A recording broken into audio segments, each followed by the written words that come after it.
Assalamualaikum warahmatullahi wabarakatuh. Waalaikumsalam warahmatullahi wabarakatuh. Salam sejahtera bagi kita semua. Kembali lagi bersama kami dalam ruang diskusi orang biasa, di mana kita kanal media Nusantara. Baik pemirsa, teman-teman semuanya, malam ini kita akan diskusi terkait carut marutnya MBG, karena ini adalah isu nasional, berdampak kepada isu sosial dan seterusnya.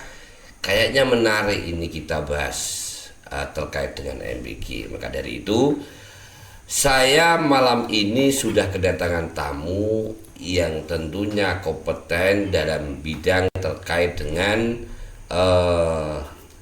kritikus ya. Jadi beliau ini sudah ahli mengkritik terkait dengan kebijakan-kebijakan yang berdampak kepada rakyat. Beliau adalah seorang ketua PKP Jateng DIY, pencegahan korupsi dan pungutan liar. Siapa dia? Dia adalah Bapak Suyana Hadi Prayitno. Selamat malam. Assalamualaikum Bapak. Waalaikumsalam, selamat malam Mas. Alhamdulillah akhirnya bisa rawuh ke podcast sederhana kita ini. Terima kasih Pak Yana. Saya manggilnya Pak Yana ya. Siap. Pak Yana, kita sebagai masyarakat bawah ini sudah beberapa pekan ini dihidangkan dengan berita terkait dengan carut marutnya MBG. Ada aroma-aroma korupsi dan kepala MBG nasional kalau nggak salah ditangkap karena melakukan tindak pidana korupsi. Kami jadi tertarik Pak Yana untuk bisa berbincang dengan panjenengan terkait hal ini. Sebenarnya saya pengen nanya terkait dengan apa sih kemanfaatan program MBG secara mendasar sebenarnya menurut kacamata seorang aktivis seperti Pak Yana. Tentu silakan nanti saya mohon untuk profiling dulu Pak Yana, biar pemirsa saya ini mengetahui Pak Yana itu siapa dan seterusnya. Silakan. Oke, terima kasih Mas. Nah begini, perlu saya sampaikan dan saya kenalkan. Assalamualaikum warahmatullahi wabarakatuh. Waalaikumsalam warahmatullahi wabarakatuh. Nama saya itu yang benar adalah Suyana Hadi Prayitno, dan dikenal Pak Yana lah gitu. Pak Yana. Saat ini kita sudah 1 minggu lebih kita yang memimpin satu lembaga anti rasuah yang namanya pencegahan korupsi dan pungutan liar. Dan saat ini selama ini di Jawa Tengah dan DIY dalam kurun waktu sewindu lebih itu kita dikenal mengawasi dana desa. Ya, alhamdulillah itu bisa menekan. Kita tidak mungkin muskil untuk menghilangkan itu nggak mungkin. Korupsi di Indonesia itu sudah sedemikian dahsyatnya. Paling tidak kita berkontribusi untuk ikut menekan tindakan-tindakan korupsi yang di lapangan itu demikian masifnya. Kemudian dengan adanya program-program pemerintah, karena kita punya satu kepentingan bahwa anggaran yang dikeluarkan dari pemerintah itu semua kita masyarakat kelembagaan itu wajib untuk ikut mengawal, ikut mengingatkan dan ikut mengkoreksi kalau perlu. Itu sesuai diatur di undang-undang ya. Itu seperti ada Perpres 84, kemudian 74 maksud saya, kemudian ada Perpres lagi itu 68, ada lagi Perpres 87 tentang saber pungli. Itu semua kita tidak izin siapapun itu sudah otomatis punya kewajiban untuk itu. Oleh karena itu masyarakat harus mengerti itu, sehingga kita jangan takut untuk memberikan satu kritik, memberikan satu masukan kepada pejabat-pejabat terkait di wilayah kita berada. Itu tujuan itu Mas. Siap. Yang kedua, dengan carut marutnya MBG makan bergizi gratis, itu sebenarnya program tadi luar biasa sebenarnya. Maka Gus Rosyid menanyakan bahwa apa sih manfaatnya kan gitu. Betul. Ya. Manfaatnya itu sebenarnya luar biasa. Untuk kalau kita lihat di masyarakat bawah ya, kalau orang kota mungkin tidak begitu bermanfaat. Tapi perlu kita sampaikan bahwa manfaat dengan adanya makan bergizi gratis untuk menuju Indonesia di 2045 gitu. Itu sebenarnya satu pemikiran yang luar biasa. Dan kita masyarakat mesti yang memahami, yang mengerti harusnya menyupport. Bukan mencela, bukan memaki dan sebagainya. Jadi kita melihat dari sisi satunya gitu. Betul. Selama ini di bawah masyarakat di pinggir kota lah, di pedesaan, karena desa kita di negara kita itu kan 80% lebih masyarakat pedesaan. Itu sangat antusias. Beberapa keuntungan, satu adalah yang penciptaan lapangan kerja terwujud itu. Siapa bilang tidak terwujud? Menciptakan lapangan kerja itu terwujud. Dikala itu memang satu dapur 47 orang kali 100 sudah berapa? Padahal ribuan itu. Berarti terserapnya lapangan kerja. Ya. Kemudian yang kedua, dengan adanya bahan pokok, pertanian bisa jalan, gitu. Ya. Kemudian UMKM bisa hidup, koperasi dengan hidup. Itu aturan dari pemerintah sebenarnya seperti itu, gitu. Tapi di lapangan kan tidak, nah, kurang kan gitu. Malah tidak sama sekali lah, gitu. Nah, makanya dengan carut marutnya itu kemudian terjadilah satu gejolak yang mengagetkan, tapi semua sebenarnya udah prediksi, udah diprediksi orang. Maka kita minta kepada para mahasiswa, pada tokoh masyarakat, kepada masyarakat yang membidangin itu, tolong, mari kita ingatkan bersama program ini, tapi tidak dengan secara anarkis, dengan cara memfitnah, menjelek-jelekan, tidak, tapi kita melihat saja. Dikala program ini dikelola dengan profesional, dikelola dengan baik, dikelola dengan bijak, itu yakin bermanfaat untuk orang banyak. Itu salah satunya yang terjadi di lapangan itu. Maka dengan adanya demo mahasiswa kita dukung itu. Itu aspirasi. Itu diatur oleh undang-undang, boleh. Gitu loh. Ya, cuman memberikan satu masukan itu jangan sampai menjerumuskan kepada masyarakat atau melanggar hukum. Ya, melanggar hukum jangan. Gitu. Ini Indonesia ini benar-benar ingin memperbaiki satu taraf hidup masyarakat di tingkat bawah itu dengan jalan salah satu program nasional tadi oleh Pak Prabowo Gibran ya, presiden sekarang kita itu adalah itu yang kita ambil itu. Mari kita dukung, mari kita ingatkan, mari kita koreksi, mari kita awasi bersama. Itu tujuannya. Manfaatnya itu. Siap. Tentunya Pak Yana sebagai aktivis tentu paham terkait dengan tata kelola dan seterusnya. Sebenarnya tata kelola kemudian dasar hukum yang mendasari terkait dengan program ini apa Pak Yana? Ya, memang ini Mas. Jadi dengan berdirinya lembaga ini adalah baru ya. Baru. Ini satu kelembagaan negara yang baru yang diatur oleh Perpres itu kan gitu toh. Dengan lahirnya lembaga baru dengan namanya Badan Gizi Nasional. Nah, itu tujuannya adalah yaitu tadi untuk melayani, untuk meningkatkan gizi masyarakat Indonesia, anak-anak kita untuk di beberapa tahun ke depan. Betul. Untuk menuju Indonesia maju tadi. Itu gagasan yang luar biasa seharusnya. Tapi tata kelolanya yang saat ini entah itu terlalu keburu-buru, entah terlalu apa, kita nggak kurang paham. Tapi masyarakat tahulah itu, gitu. Ya. Jadi tata kelolanya yang dari atas sampai ke bawah itu menjadikan satu bumerang. Aturan selalu berubah-berubah.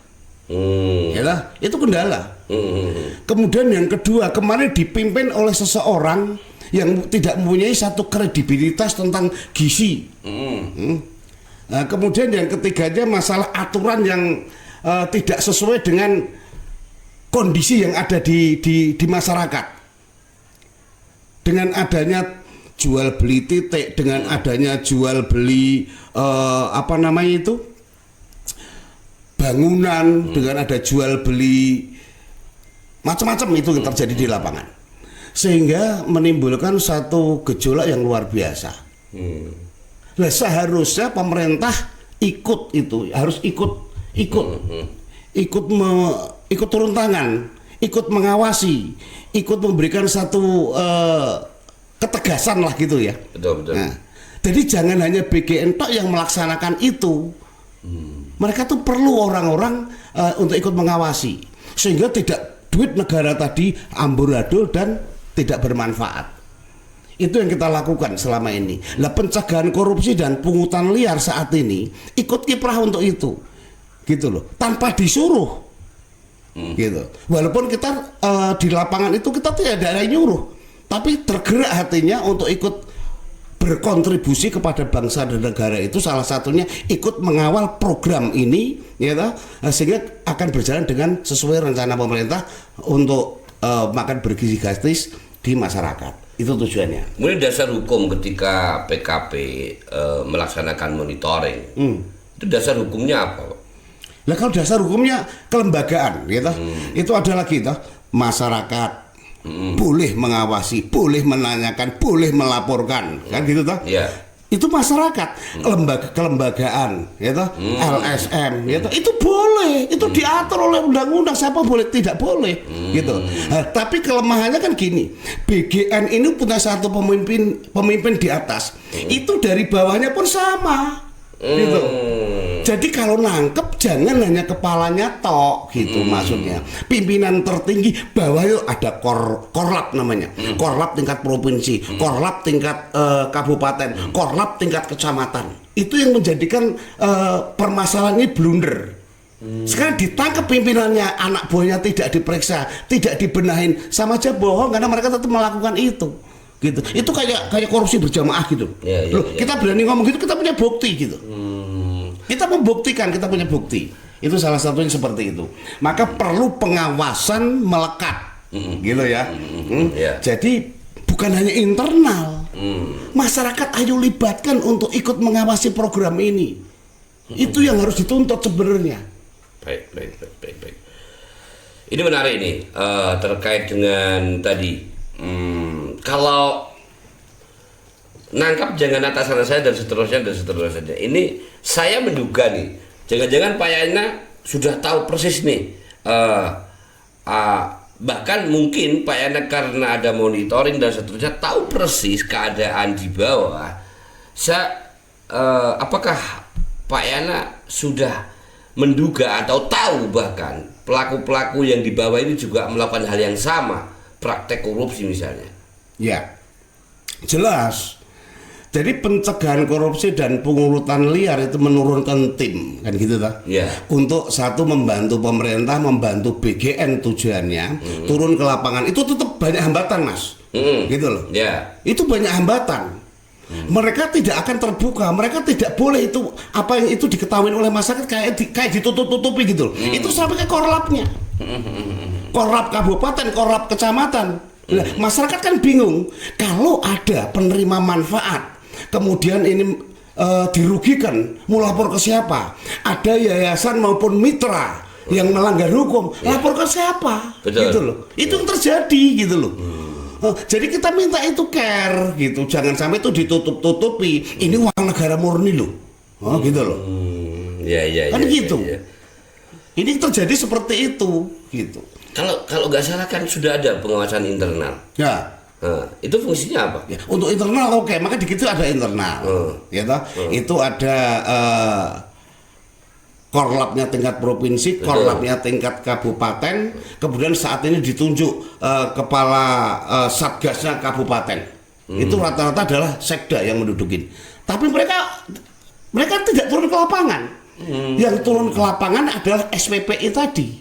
Orangnya BGN yang anak-anak muda masih kecil tadi dididik 3 bulan kok harus terjun ke lapangan. Itu yang terjadi. Dan bisa gitu. jadi ketika melihat pelanggaran dia nggak bisa. Betul. Dan diam. Dia tidak akan menerima masukan kepada orang itu nggak terima, gitu. Dia selalu mengatakan saya tidak ada instruksi dari atasan. Nah itu yang menjadi kendala toh. Nah, sekalipun melihat misalnya diduga ada pelanggaran. Ya.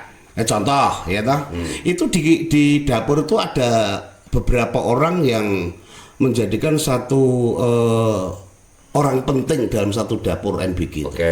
Itu ada akunting, ada ahli gizi, itu ada kepala dapurnya kan gitu. Kemudian ada aslapnya. Sekarang ada lagi penambahan lagi itu apa namanya eh, yang di lapangan itu ya toh, yang langsung menerimain untuk supplier ya kan gitu. Ya.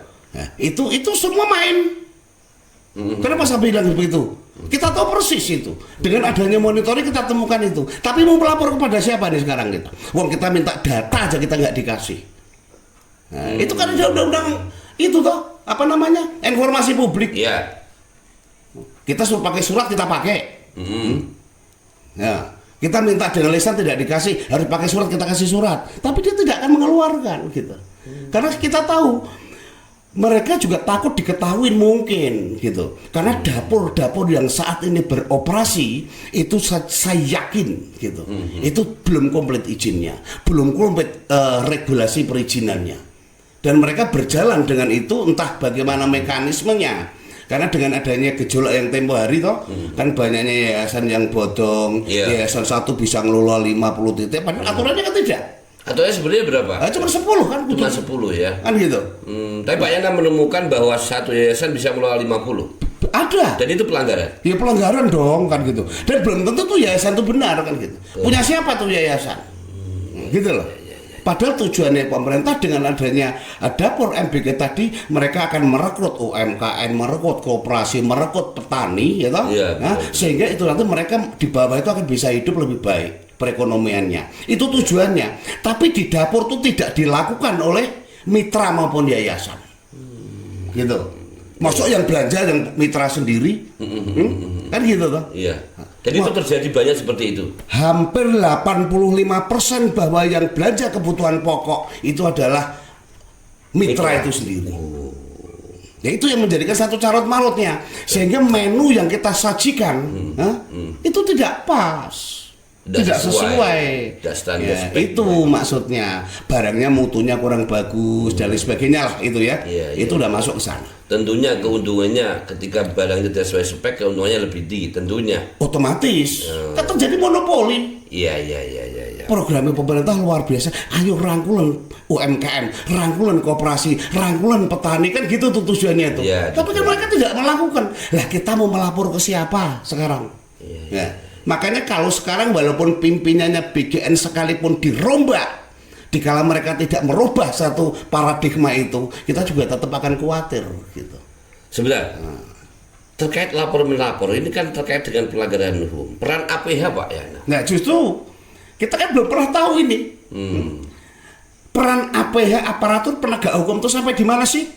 Kan gitu. Sekarang kita menemukan salah satu kepala Korlap ya. Iya. Kepala Korlap itu di beberapa wilayah itu ada yang melanggar hukum. Kan gitu. Iya. Tapi prosesnya kemana? Belum pernah kita melihat polisi memproses itu. Memanggil. Ya, kan harus ada laporan tapi dia diam. Kan gitu. Harus bagaimana kita harus melapor? Apakah kita harus melapor ke BGN? Ya sama aja nggak bakal ditanggepin, mau ditutupin kok. Itu kesannya kan seperti itu gitu. Dan Pak Yana menjadi pelaku itu dalam artian sudah pernah melakukan itu, melapor, mengkoordinasikan, menemukan tindak ke pelanggaran dan seterusnya. Sudah. Kita surat ke BGN sudah. Ya, kita koordinasi dengan Korlapnya provinsi. Nggak ada tanggapan lah, surat pun nggak ada tanggapan. Nggak ada balasan. Nggak ada balasan. Lah justru sekarang kita akan melihat. Dikala pelaku-pelaku itu tadi orang BGN dari atas sampai ke bawah, ini kan masih banyak nih. Siapa namanya? Ketuanya BGN yang sekarang ditangkap. Inisialnya D. Ya toh. Ya DD kecil itu kan kudu dipelihara. Gitu loh. Jangan didiamkan aja. Sekarang kepala yang baru pun kalau mengambil satu sikap itu tidak diambil, muskil ini akan berbuat dengan baik. Harus ada tindakan karena harus memahami. SPPI saat ini adalah anak-anak muda yang cuma digembleng 3 bulan, pengalamannya masih kurang, dibentak sama yayasan, dibentak sama mitra, mengkeret dia. Itu terjadi. Akhirnya ngikuti. Nah, akhirnya kan ngikuti. Harusnya dia menjadi pengawas, nggak berani. Ngingetin nggak berani dia. Dia seolah ikuti prosedur. Dia berani cuma lapor kepada orang BGN, mereka internal. Itu yang menjadikan satu polemik di situ. Lah pemerintah berbuatlah ini. Kepala BGN yang baru, berbuatlah ini. Bagaimana untuk menyikapin ini? Kalau memang itu korlap kabupaten, korlap provinsi nggak benar, tendang, kasih sanksi. Kalau melanggar hukum, penjara, itu harus. Demi tegaknya. Nah, kalau menegakkan hukum. Betul. Jadi dia tidak manut, tidak nurut dengan struktural daripada BGN tok dong. Iya. Karena ternyata BGN di atas kan amburadul aturannya, korupsinya luar biasa. Dan terbukti tetangga. Terbukti. Betul. Gitu loh, itu yang terjadi seperti itu. Pak Yana, saya jadi kepengin tahu terkait dengan sebenarnya, ini real saja ya. Yang sebenarnya memiliki atau berhak untuk mempunyai dapur ini siapa sih? Dan faktanya didominasi oleh siapa? Apakah lembaga pemerintahan atau tokoh-tokoh publik atau bahkan politisi, Pak ya? Oke. Kita nggak usah nutupi lah itu. Iya, realnya saja yang diketahui Pak Yana. Kita nggak takut itu gitu. Bahwa sebenarnya program ini kan aku udah bilang bolak-balik ini luar biasa sebenarnya. Kalau yang mengerti persis gitu loh. Program ini luar biasa untuk membantu masyarakat. Iya, betul. Bermanfaat daripada uang dikorupsi oleh pejabat untuk makan bergizi gratis itu luar biasa. Itu sebenarnya gitu. Nah, dengan program adanya satu yayasan menjadikan mitra. Kan gitu kemarin itu dengan BGN. Tujuannya kan udah diatur seperti itu. Tapi kan tumpul, Mas. Gitu loh. Siapa yang punya yayasan? Yayasan dari instansi terkait semua dapatnya jatah banyak itu. Gampang itu. Tapi yayasan-yayasan yang kecil susah. Gitu. Jadi kayak di monopoli begitu kan? Jelas. Itu memang seperti itu terjadi. Gitu. Pelakunya siapa? Apakah dari birokrasi ataukah dari politikus dan seterusnya? Kalau aku bilang hampir sama. Hampir sama. Kan gitu. Politikus yang main, ya toh? Birokrasi juga main, pejabat juga main, kan gitu toh. Itu fakta kan gitu toh. Dan dia untuk negur itu sulit. Apalagi SPPI-nya, korlapnya anak kemarin sore di situ loh tay. Dia nggak akan berani. Mana berani gitu? Nggak akan berani itu gitu. Nah, jadi kalau pemerintah mengharapkan itu, teman-teman mahasiswa, teman-teman yang punya satu hati nurani, ikut itu bantuin itu gitu loh. Jadi tidak boleh mencela program itu doang. Oke, orang kota boleh lah ya toh. Orang kota sekolah yang favorit, kalau perlu nggak usah dikasih sebenarnya. Masyarakat kita di desa, masya Allah itu luar biasa. Mungkin dia seminggu makan ayam sekali belum tentu. Itu sangat berterima kasih. Artinya mungkin masih ada kajian ulang terkait penerima manfaat. Karena faktanya di kota, mohon maaf nih, yang di sekolah-sekolah favorit tentunya didominasi orang-orang yang berada. Tentu kalau aja dikasih MBG seperti itu menunya, mungkin justru ini lebih baik makanan saya di rumah misalnya seperti itu. Dan itu kan sebenarnya nggak usah diberikan. Dan kita punya fakta, punya bukti gitu loh.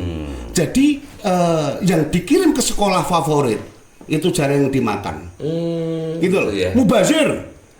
Tapi kenapa itu nggak jadi kajian tuh kan boros? Justru di situ mengkajinya bagaimana, maka sekarang harus ada pengkajian ulang. Betul. Mengkaji itu tidak boleh dong orang-orang tertentu, libatkan dong, gitu loh. Beberapa unsur elemen masyarakat, libatkan, gitu maksudnya. Ini kan program nasional. Sekedar mengkaji bahwa ini asas manfaatnya tidak penting dan seterusnya. Ini ada kesesuaian dengan penerimaan manfaat atau tidak? Kan hal sepele. Ini program nasional, kenapa itu nggak ditegakkan bahwa ini terkait dengan penerimaan manfaat harus dievaluasi ulang?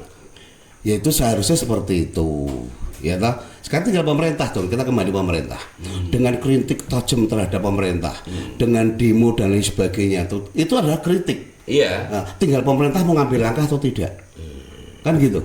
Sekarang program ini adalah programnya Bapak Presiden, dan ini program strategis. Betul. Jadi kalau tidak mau merubah itu ya silakan. Kan gitu. Kita masyarakat kecil aja mengikuti saja. Tapi dampaknya ada dampak baik dan buruk.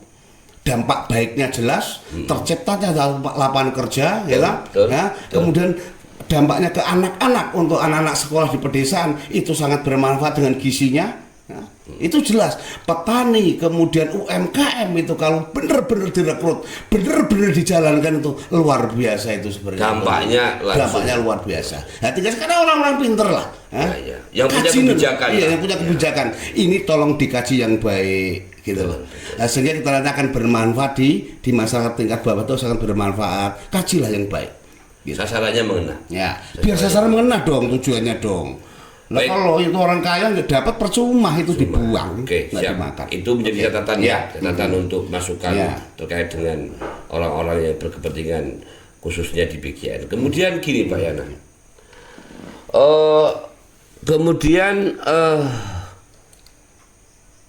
terkait dengan sosialisasi, ya, karena begini Pak Yana, setahu saya kita orang awam itu kan anggaran per satu porsi menu itu kan 15.000. Ya, itu yang kita tahu ya, kita nggak ngerti bagian dan seterusnya. Sebenarnya angka 15.000 itu bagaimana sih cara namanya memilah atau bagaimana ini yang menjadi keuntungan, bagaimana ini yang menjadi operasional dan seterusnya, pembagiannya itu kayak apa? Apakah 50.000 itu sebagai menu utuh atau bagaimana? Biar ini menjadi pencerahan sebagai jawaban pertanyaan banyak masyarakat.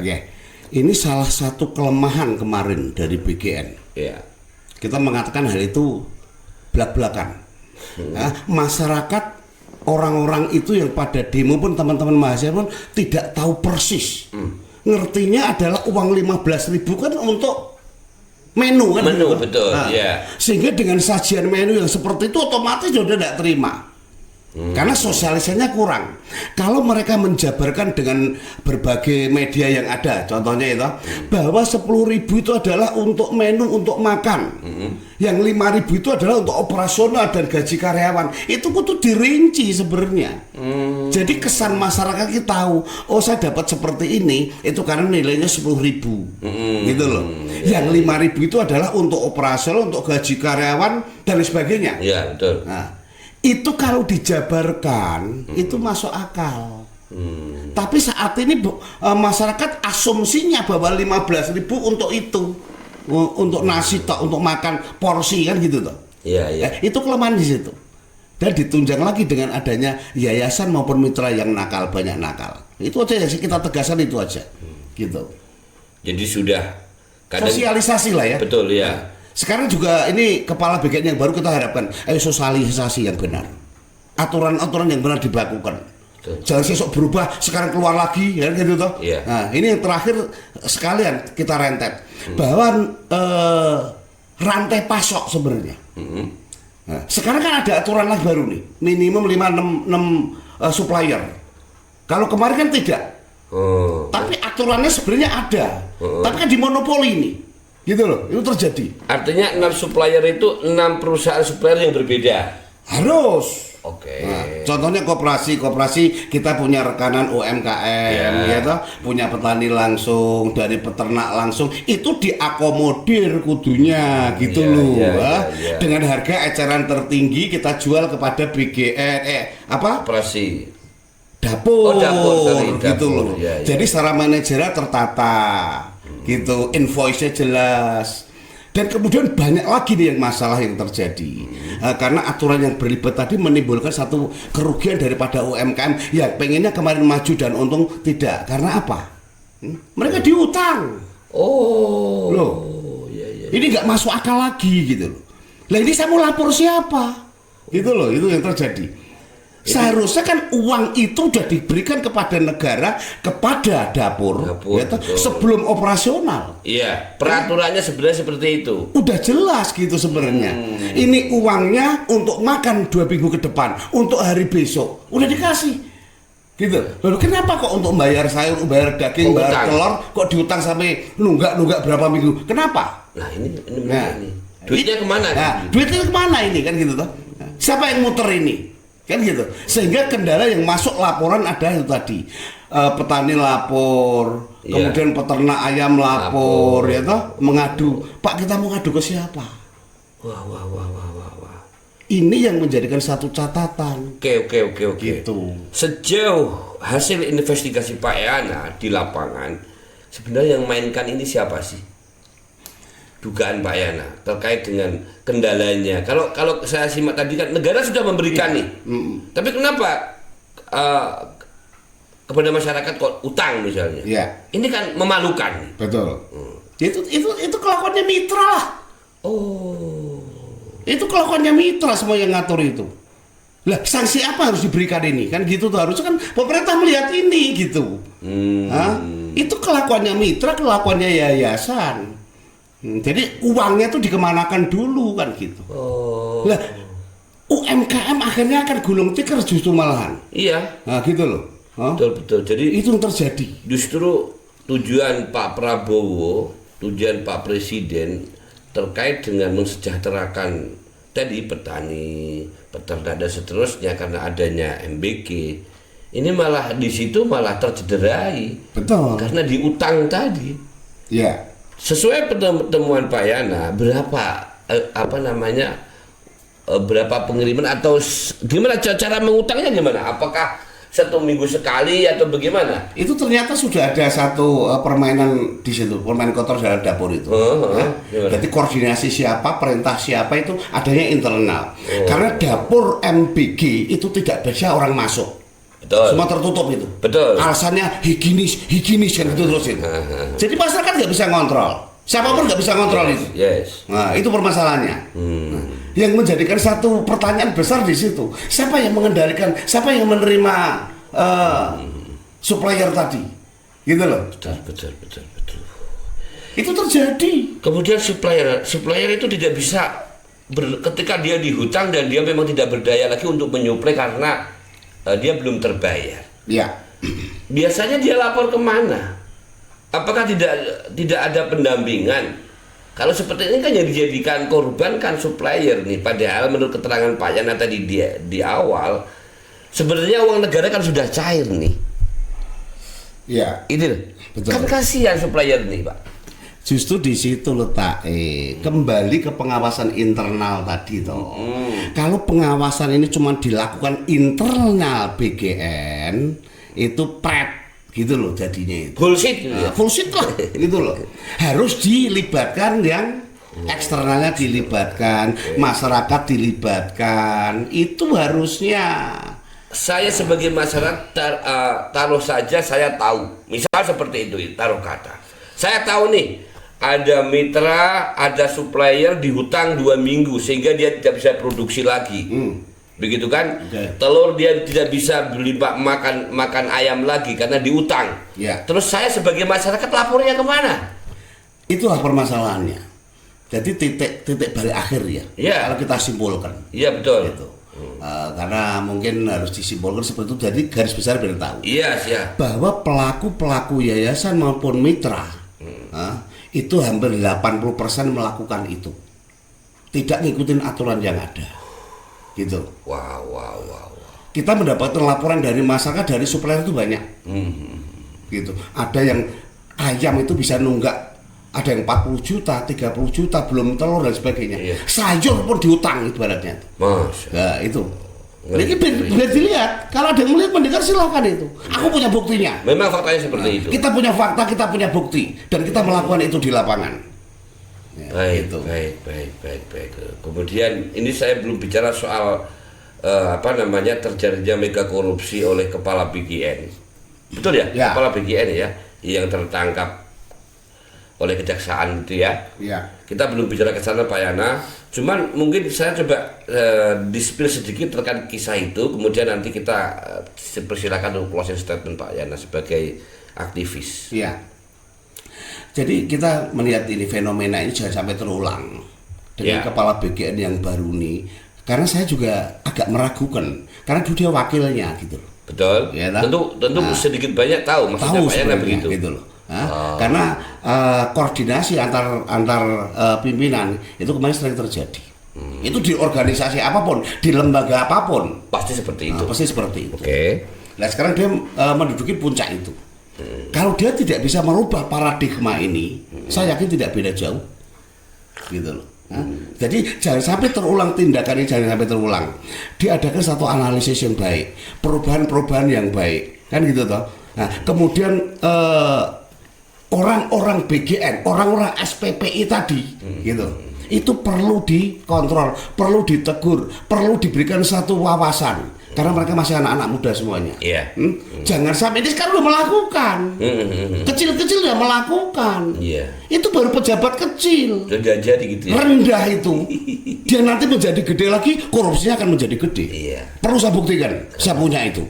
Loh. Karena kaitannya dengan mental. Ya, jadi kita tidak main-main gitu. Iya. Kita berani ngomong gitu, kita punya bukti. Oke. Gitu loh. Ada kan kepala dapurnya korupsi? Ada. Ada nggak yang korupsi? Ada. Perlu bukti? Oke. Loh, itu fakta. Ya, tindakan itu tadi. Kemudian kemana kita harus mengadu? Penerima manfaat bagaimana mengadu? Supplier bagaimana mengadu? Betul. Nah, kepada polisi kah? Kepada APH kah? Iya. Karena itu belum pernah terjadi. Gitu. Iya. Jadi ini kok miris saya melihatnya, seandainya saya posisi sebagai supplier, ngeri. Karena saya sebagai pengusaha tidak ada yang menjamin keamanan saya terkait dengan risiko kerugian, Pak Yana. Ya. Baik Pak Yana, terima kasih atas potret keberadaan carut marutnya MBG. Sebagai orang biasa, kita hanya melihat dari jauh, Pak ya. Ya. Kemudian ini coba bicara membedah agar pola pikir saya, terutama pribadi dan teman-teman kanal media Nusantara menjadi pencerahan terkait apa yang sesungguhnya terjadi MBG ini di kelas bawah. Ya. Gitu ya. Ya. Karena Pak Yana yang berkompeten, yang sudah pernah menginvestigasi dan seterusnya, maka bagi kita wawasan-wawasan dan apa yang disampaikan Pak Yana menjadikan kita tahu oh ternyata yang terjadi seperti itu. Terima kasih Pak Yana. Silakan sekarang closing statement terkait harapan Pak Yana kepada MBG, kemudian respon masyarakat dan seterusnya. Silakan. Siap. Jadi gini, kalau kita punya satu orang kecil memberikan satu masukan kepada orang besar, para pejabat, terutama yang menjabat di Badan Gizi Nasional, program Pak Presiden ini luar biasa sebenarnya, kan gitu. Kita juga mengimbau satu kepada rekan-rekan mahasiswa dan masyarakat yang di perkotaan lah bahasanya, ya. Itu tolong kita ikut mengawasi dan ikut memberikan satu kontribusi, entah itu kontribusi apapun. Tapi tidak langsung mencela dan sebagainya, karena ternyata di satu sisi masyarakat bawah pedesaan itu sangat berterima kasih dan sangat mendukung. Itu satu. Ya. Kedua, kepemimpinan yang baru ini paling tidak mereka mempunyai satu program, mempunyai satu kepemimpinan yang inilah ya, yang merakyat gitu. Aturan-aturannya kudu yang jelas. Karena terutama yang menjadikan satu dasar menakutkan, uang sudah dikasih tapi belanjanya kepada orang tadi ngutang. Itu yang saya takutkan itu. Ini nggak masuk akal. Kemudian yang ketiga, saya yakin presiden atau pemerintah tidak akan menutup BGN, jangan takut kan gitu. Karena program ini program luar biasa sebenarnya. Jadi saat ini kan pengusaha mitranya udah takut. Kalau program MBG itu bagaimana modal gua kan gitu kan, bagaimana duit saya kan gitu itu terjadi. Itu menjadi ketakutan sehingga pemerintah maupun melalui kelembagaan BGN memberikan satu statement yang jelas. Jadi masyarakat biar tenang, kan dampaknya itu luar biasa. Kalau sampai BGN ini pun ditutup, dampaknya luar biasa. Lebih parah lagi kan gitu tuh. Karena berapa juta orang yang akan dirugikan lagi dengan nilai uang yang tidak sedikit. Itu mungkin harapan kita cuman itu saja. Mudah-mudahan dapur-dapur MBG ke depan, yayasan maupun pengelola maupun mitra, itu punya hati nurani. Itu aja. Karena duitnya sudah diterima tapi kenapa kok dong utang gitu. Itu aja masalahnya. Kasihan sama UMKM. Siap. Gitu. Terima kasih Pak Yana kehadirannya. Sekali lagi mudah-mudahan menjadi penyerah untuk kita semuanya, pemirsa saya di kanal media Nusantara. Baik, sekian diskusi kita malam ini terkait dengan MBG. Mudah-mudahan dengan adanya MBG benar kita sebagai masyarakat bawah menerima manfaat dan dampak yang baik sesuai cita-cita Bapak Presiden Indonesia Bapak Prabowo Gibran. Dan mudah-mudahan program nasional ini bisa berkelanjutan dan harapan kita ada pembenahan baik dari atas sampai ke kelas bawah. Begitu ya Pak ya? Ya, siap. Saya mohon maaf ada kesalahan kata dan saya akhiri. Wallahul muwaffiq ila aqwamit thoriq. Wassalamualaikum warahmatullahi wabarakatuh. Tetap di kanal Media Nusantara. Terima kasih.